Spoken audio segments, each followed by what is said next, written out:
they say this. Whereas if you are compassionate and if you are relaxed, then the immune system also is not weakened.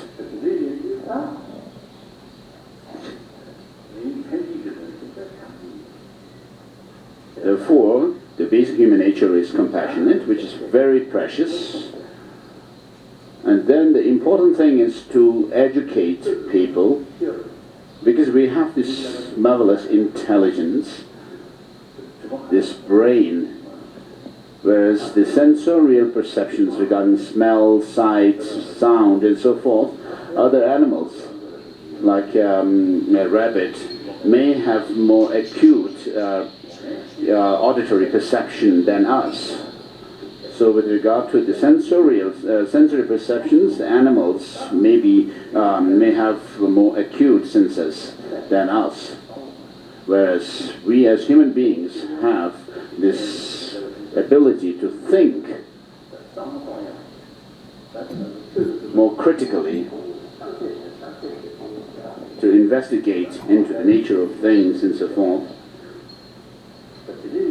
So our brain is better at that than the animals. And then human beings also developed a language, and then the religious traditions also developed because of human beings using our intelligence.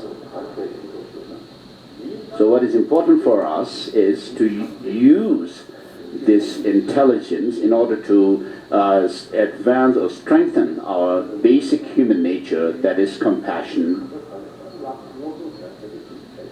So therefore, everywhere in the world, education is considered very important.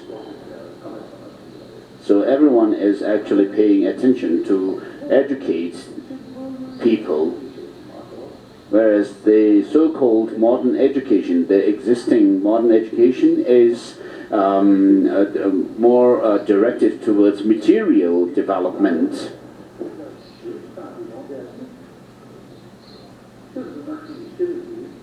But why are we facing so many difficulties and problems in the world today?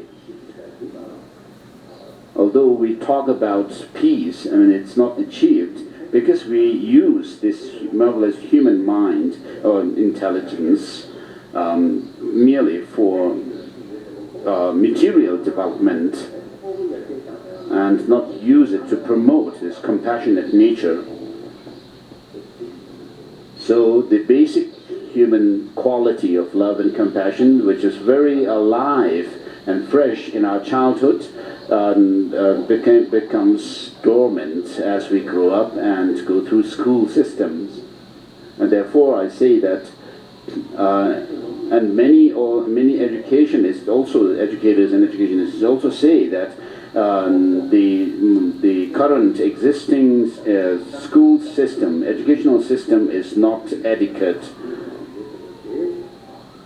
So what we need to do is the education should be used to promote the basic human positive quality of love and compassion. So we have the facility or the condition for that.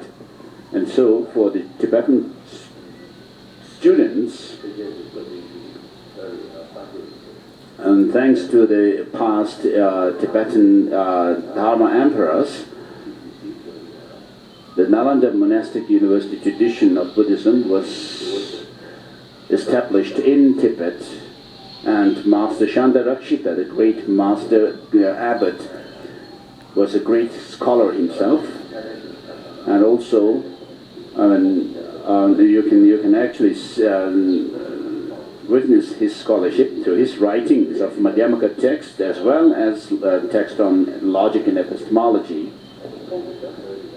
So he introduced the Buddhism, the Nalanda tradition in Tibet, and Master Padmasambhava mainly took the responsibility to overcome the obstacles, the resistance to the spread of Buddhism in Tibet. And then the Master Chandarakshita took the main responsibility to translate the texts from Sanskrit into Tibetan, and the Tibetan language was not that rich, but the new words were coined. As the new words were coined while the translations were undertaken, you can actually see in the translations, Tibetan translations of the Indian text, that there is mention of the translator and the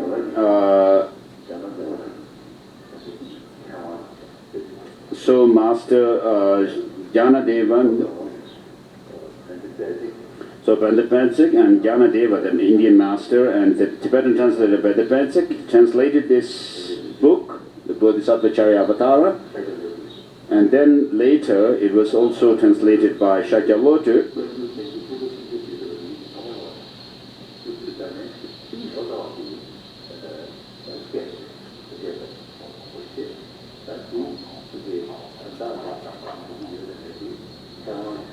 So in the colophon it says, this concludes the